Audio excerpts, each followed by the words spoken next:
What's good, guys? And welcome to another episode of Believe Football Logic. It's Zeno here. And in today's episode, we're going to be finally talking about Pedro Porro joining Tottenham. I can't lie, I've been waiting to talk about this since almost the beginning of the month. As we know that, according to Fabrizio Romano, the king of transfers, announcing transfers, Pedro Porro was a priority target for Tottenham Hotspur at the beginning of the window. Of this January window. Apparently he was a target in the summer too, but I didn't hear as much about that as I've heard recently in the past month or so.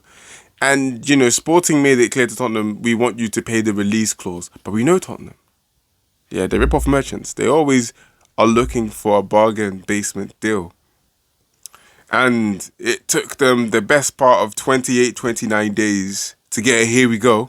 Even though we learnt, funny enough, with Tottenham involved, that here we go doesn't guarantee the player moving. Obviously, as we know, Tottenham snatched Danjuma from Everton's hands after Fabrizio announced the here we go. But, this is what happens in football transfer sometimes. This happened to Tottenham a long time ago with Willian. He snaking Tottenham after he had the medical and stuff and going to Chelsea. Ended up having not as amazing a career as he should have had. I'm joking, kind of. But, yeah, so obviously he's joining for, I think they are paying the release clause, but they're not paying the release clause, if you know what I mean. They're paying the price equivalent to it so that they can pay it in installments. Obviously, I don't think Fabrizio's come out with the full-blown details, but we know that he signed a contract for 5 years up until 2028. 5.5 years, until 2028. So with that in mind, it's literally just like, yeah, it's a transfer that's finally come true. And he is a player that will fit in perfectly to the demands and to Antonio Conte's ideology of how he believes the game should be played. As we know, this guy doesn't know what a four-at-the-back system is. Unfortunately, he has no idea what a four-at-the-back system is. So he just loves playing the 3-5-2 or the 3-4-3, mainly the 3-4-3. And of course, he's found much success with it. But it's still just like, damn, man, this guy just can't think of any other way to play. It means he stays true to himself, but at what cost? We know that Tottenham's team isn't at their best playing that system, but they have to learn how to play that way simply because of the fact that this is just how Conte likes his football to be played. Nonetheless, Pedro Porro is a player that's going to be able to allow the potential of Tottenham playing the system to be further expanded, simply because he's an attacking fullback with decent end product. I believe he has more than 5 assists this season. I think it's 7 or 8. And we're going to go along with that 2 goals. The guy has been creating chances and been scoring them. If you look at the metrics around him, his defensive metrics aren't amazing, but Sporting are a top team in Portugal. And when you're a top team, you have the ball and you have possession and you have control of the game a lot.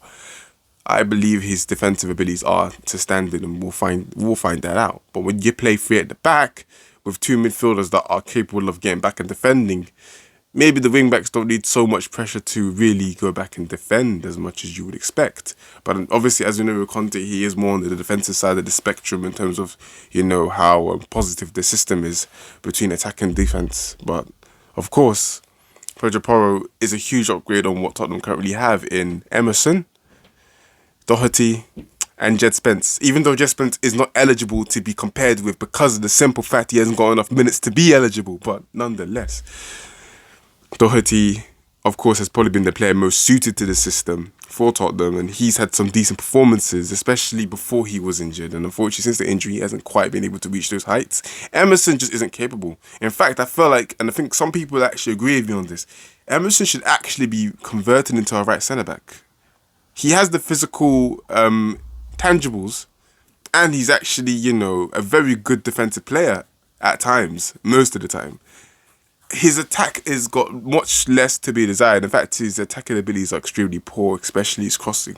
Those that watch Tottenham know that when Emerson is in the threatening position, he doesn't try and take on his man. He turns back and he passes it off to a Kulusevski or to a Bentancur or to a Højbjerg. He just isn't really forward-thinking. Even when Tottenham played against Preston today, Sessignon on the other side, we know he's out of touch and out of form, and he hasn't been able to regain the touch he once had as a 17-year-old playing on the left wing for Fulham. But he tried to at least take some players on. Emerson just doesn't have that ability. Doherty tries once in a while. Pedro Porro is going to be able to try it and to succeed in it I would assume, much often. If Conte really wanted Porro that much, it proves that he is the player that will be able to fit the system and fit the philosophy and be able to beat his man and whip in devilishly tasty crosses for Harry Kane. And maybe Hogman's son and maybe Kulusevski as well. Or even, midfield runners such as Højbjerg or Bentancur, Honestly, I think it's an excellent signing. Obviously, he was at Man City and didn't get a single game, but we know Man City, okay, this is not a surprise. They bought him for Hirona for 11 million and sold him for a loss, I think, which is quite crazy to me because obviously they're going to get a percentage of the sell-on fee, I believe. I think so, I'm not 100%. But yeah, but Man City could have easily ruined this for Tottenham and signed him for like 17 million euros, I think, but thankfully that didn't happen. And he's on to Tottenham now. He's back in the Premier League. He's actually going to get a chance to play because he's a Premier signing. Tottenham do need to make more signings.